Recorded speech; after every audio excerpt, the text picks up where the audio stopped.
what's up guys? Ngayon, ito naman yung part 2 ng ating Ragusa R100 na re-repack natin yung bearings tapos edit na rin natin. Pang likuran naman na ano to, na hubs. Yan.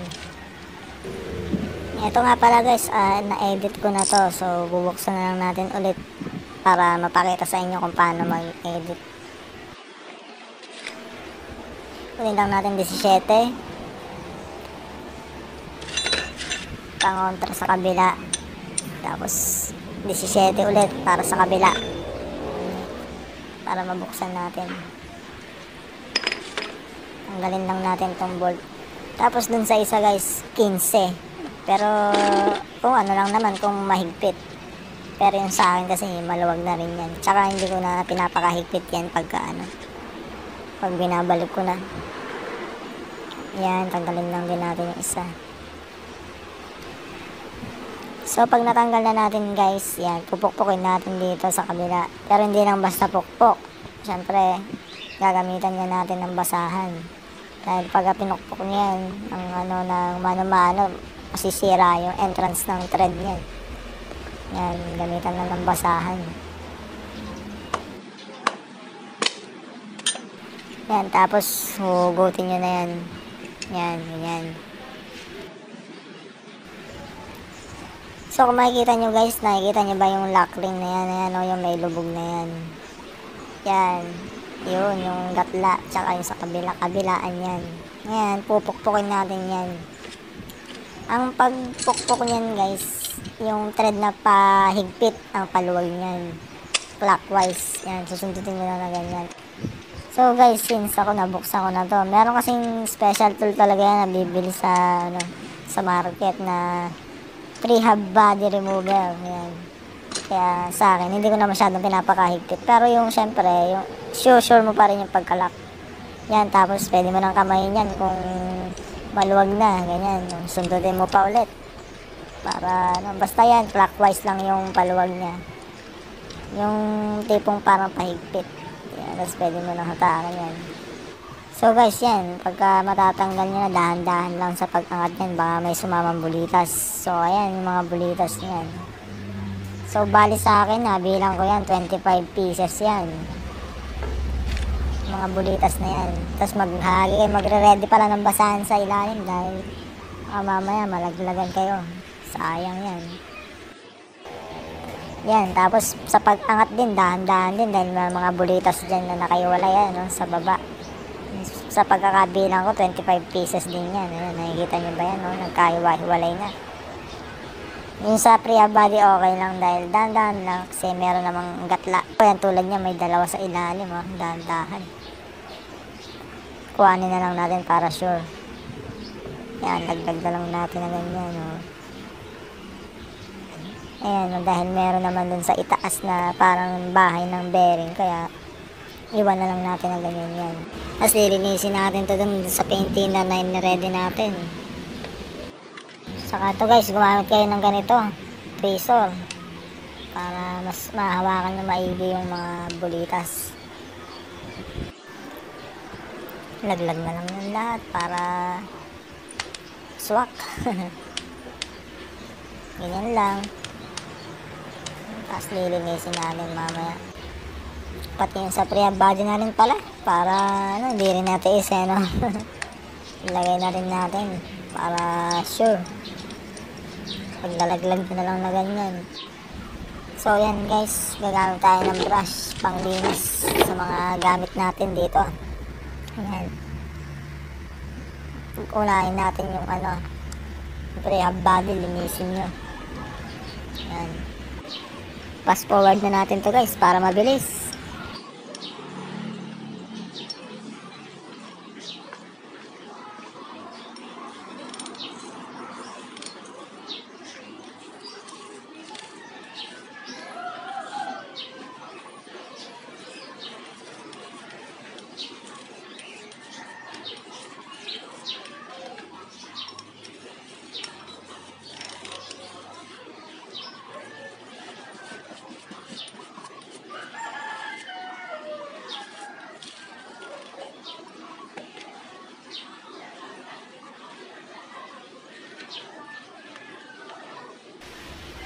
Dito naman guys, nakalimutan ko sabihin sa inyo. Meron tong tatlong washer na na spacer dito. Kuhanin lang natin. Ayan. Meron siyang spacer na nakakabit dyan para hindi kumalog yung hubs nyo. Huwag yung hindi ibabalik yan ha. Isang manipis, medyo manipis, tsaka pinakamakapal. Yan. Sunod-sunod yan, wala kayong babaguhin dyan. Susunod naman natin gagawin yan, dalawang pawls na yan. Ayan. Tatanggalin natin yan. Gamit lang kayo ng flat screw. Susungkitin lang natin yung bilog na spring na yan. Palalabasin natin din sa bahay niya. So dahan-dahan lang din sa paggamit yan guys, or sa pagtanggal dahil pwedeng pumitik yan. Kasi since edited ko na rin to, ayan o, spring na keychain ang ginamit ko dito, yung sakto sa pawls. Yan, tanggalin lang natin. Yan, habang natatanggal na rin yung isang pawls, alisin na muna natin. Kamayin nyo na kung kaya. Ayan o, tanggal na. Yan yung spring na nakakabit. Tabi na muna natin to. Pangalawang pawls. Ayan yung dating spring ko na pinang-edit galing sa keychain. Basta yung mga spring na gagamitin nyo guys, yung mga kakasya dun sa pawls, yung sa pagitan ng pawls. Hindi kakapalan, hindi rin kanipisan. Tsaka dapat hindi rin yung sobrang tigas. Yan. Tapos gagawa tayo dito sa spring na to. Galing to dun sa parang bell na pambatengteng sa bike din. Yung sa loob ng bell. Yan. Kapit natin dito, susukatan natin. Siyempre bago natin sukatan, lilinisan natin. Huwag nyo nga palang kakalimutan na tanggalin tong gasket na to, yung rubber na yan ha. Kasi kapag nilagay nyo sa cleaner yan, baka yan, lumapad yan. Haba yan. Kailangan tanggalin nyo muna bago nyo linisin. Bago natin linisin, tatanggalin muna natin tong bearing na to kasi re-repack din natin yan eh. Ayan, no? Gamit lang ulit tayo ng flat screw. Saka babanatan natin yung bearing sa kabila. Yan, pupukpukin din lang din natin yan. So ayan guys, natanggal na natin yung bearing. Lilinisin din natin yan. Yan. Gamit lang tayo ng mga matutulis or flat na bagay yan para mabuksan nyo yung seal ng bearing. Fast forward na natin to guys para matapos agad.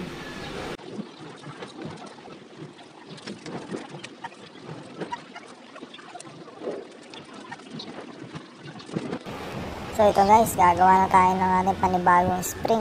Huhulma tayo ng katulad nitong spring na to. Ayan guys, halos magkasing lang naman sila, magkasing laki.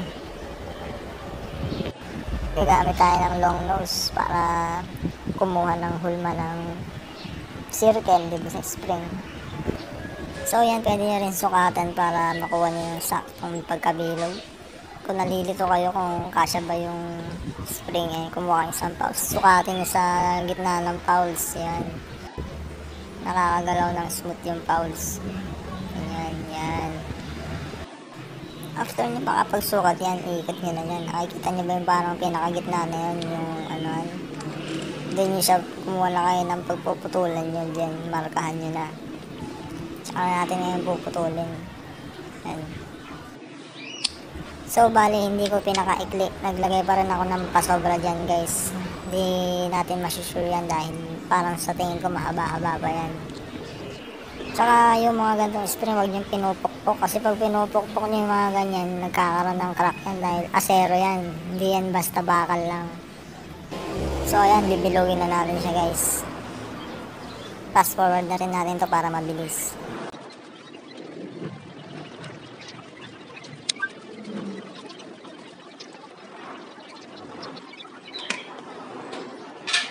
So ayan guys, nakagawa na tayo. Susukatin na natin siya ngayon. Ayan, papasok lang natin. Yung pagpasok niyan guys, mayroon parang gatlaan sa pinakagitna. Hindi magkakasalubong yung dalawang spring. Pag matigas, gamitan ng flat screw, yan. Tulak nyo na lang. Yan talaga yan guys, lumalaban yan dahil edit yan eh. Mga spring na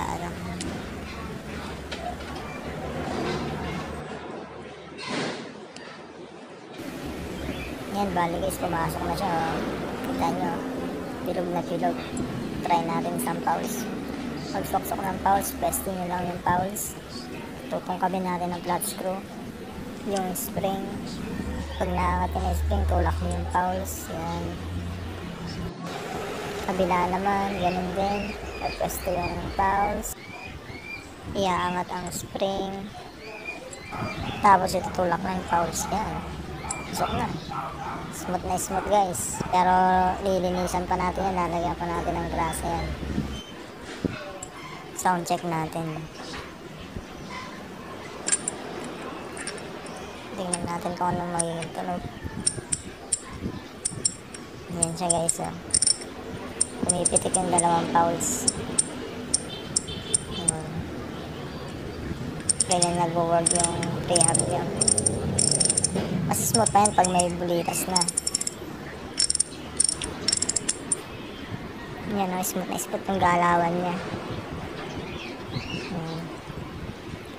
Pero syempre, alisin muna natin to kasi lalagyan natin ng grasa yung mga yan. So ayan guys, naalis na natin. Umpisa na natin mag-repack ng mga bearings. Ayan guys, maglalagay na tayo. Lagyan nyo lang sa mga bulitas. Yan. Gumagamit lang ako ng ganitong siring para tipid at pasok na pasok sa mga singit-singit ng bearing yung grasa. Ginagawa ko lang naman yan guys, nabibili naman yung siring na yan. Tapos lagyan nyo lang ng grasa. So ganyan lang, simple lang, paikutin nyo para kumalat.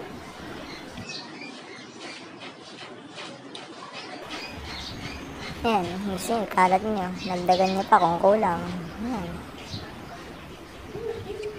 Ganon din sa kabila guys. Yan. Papaikot nyo lang gamit yung kamay daliri nyo.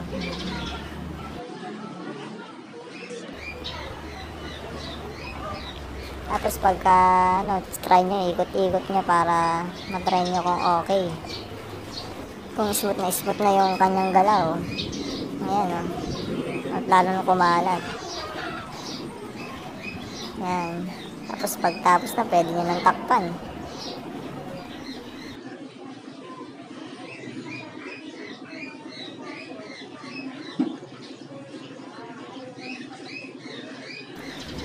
Tapos check nyo kung smooth na smooth ba. Smooth naman, ang ganda. Dahil bagong-bago ang grasa. Ayan o. So, ganun lang din pati sa kabila guys. Yung katulad nung tinuro ko kanina. Hindi, pa-fast forward na natin to para mabilis.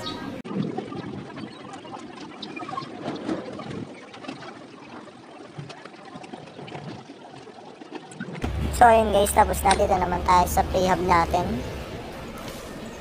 Sa loob ng prehab natin maglilinis. Lalagyan muna natin ng grasa yung kabitan ng gasket para maging waterproof siya dito sa katawan ng prehab natin, prehab body. Ayan. Kalat lang natin. Kalat nyo lang, saka natin kakabit yung gasket yung tinanggal natin kanina guys. Ayan. So kapag tapos na tayo guys, ilagay naman tayo ng grasa dito sa bahay ng fowls. Ayan. Kalat lang natin para maging smooth yung galawan ng fowls, yung paggalaw-galaw niya dyan. Ayan. Kalat lang natin. Tapos ikakabit na natin yung spring na ginawa natin. Lagyan din natin ng grasa para smooth na smooth, konti lang. Ayan. Kalat lang natin sa katawan ng spring.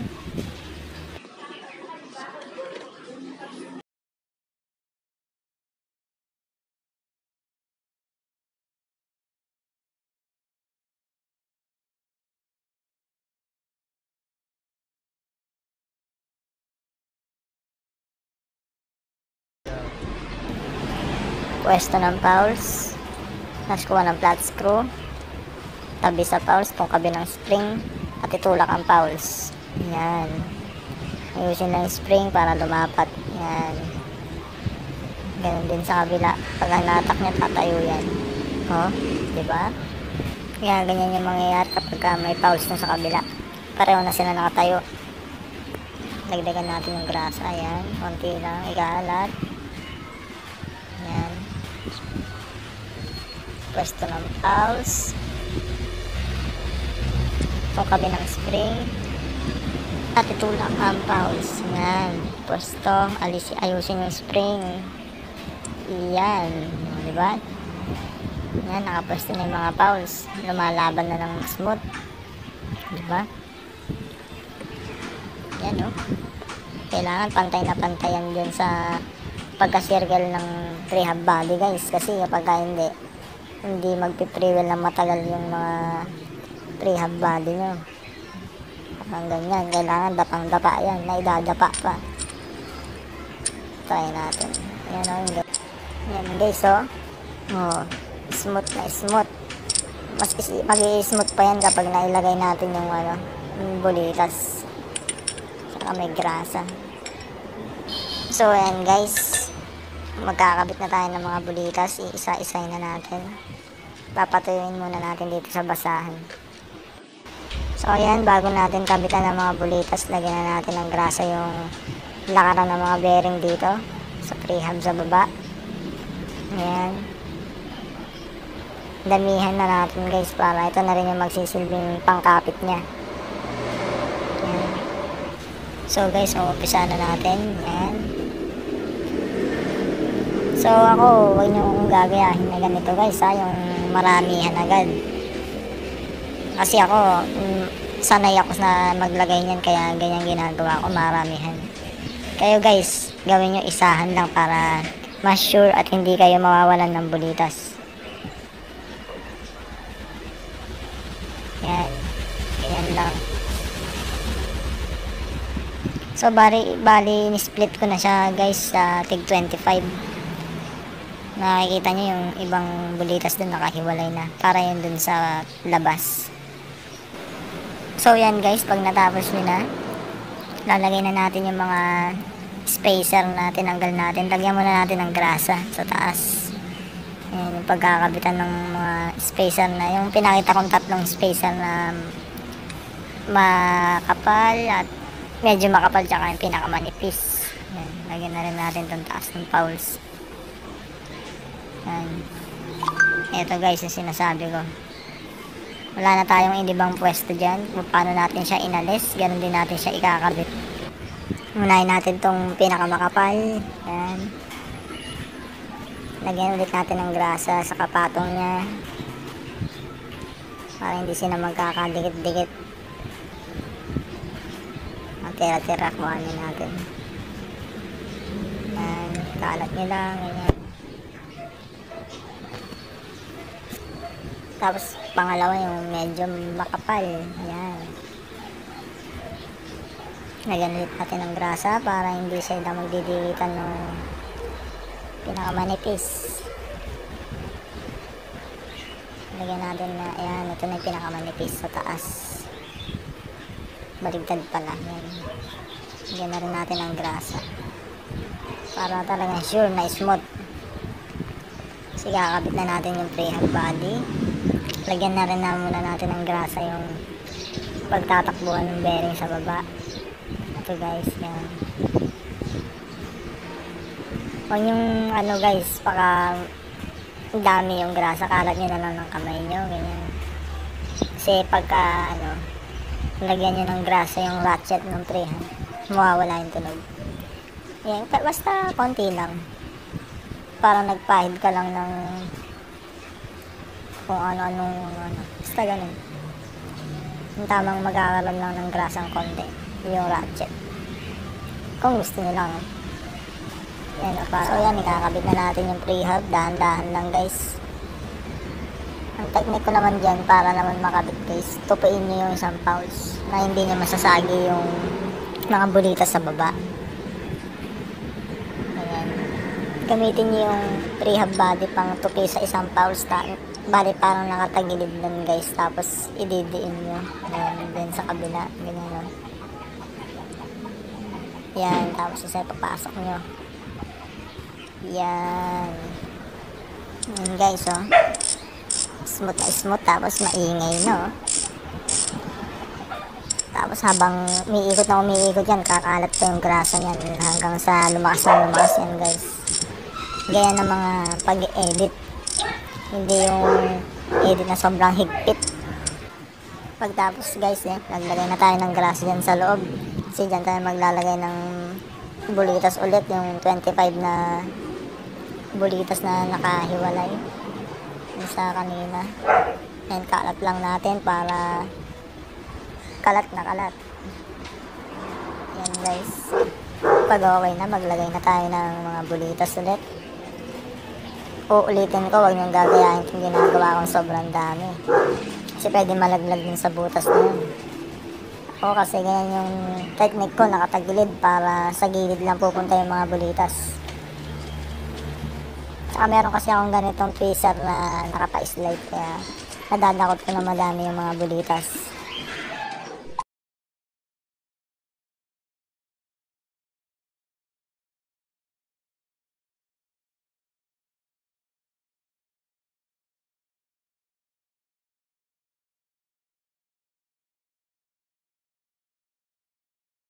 So ayan guys, naibalik na natin nga pala, di ko na-record kasi naputol yung ating video.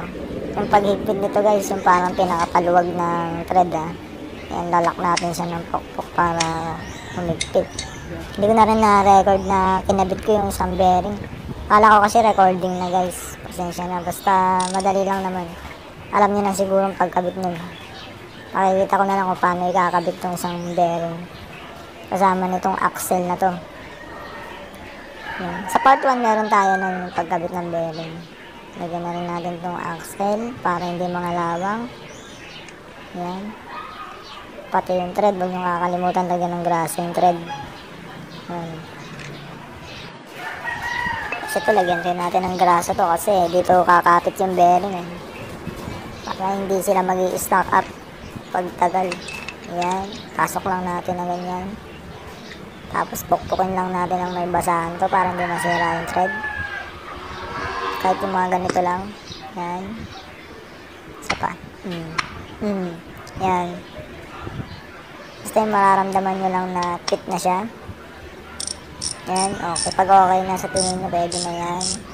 Yan guys. Ang lakas na, diba? Edited na. Pero hindi siya ganun kahigpit. Smooth lang siya. Hindi tulad ng ibang edit na sumasabay pati yung RD. Kabit na natin itong mga bolts. Unahin muna natin yung parang lapad na 15. Yung kono daw kung tawagin. Ganyan, yan. Tapos susulidan natin itong 17mm na bolt. Yan. Pasok lang natin na yan. Tapos lagyan natin ng grasa yung pagitan nila para hindi sila mag-stack up pagtagal.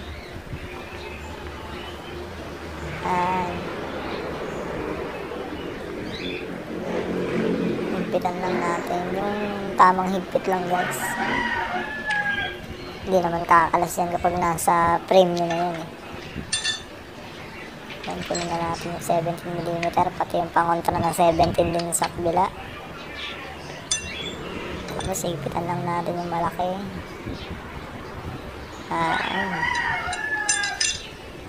Yan smooth na smooth. Check nyo kung smooth yung ikot. Pagka smooth naman, may alag, wala. Diba? Edited na edited, yung lakas. Paano pa kaya kapag tumatakbo na sa daan yan guys, no? Lagyan na rin natin ng grasa to para waterproof. Ganyan yung mga technique para hindi agad kalawangin at or masira yung mga seal bearings nyo.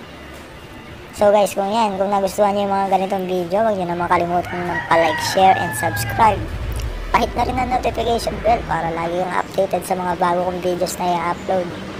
Yan, yun lang po. Maraming salamat.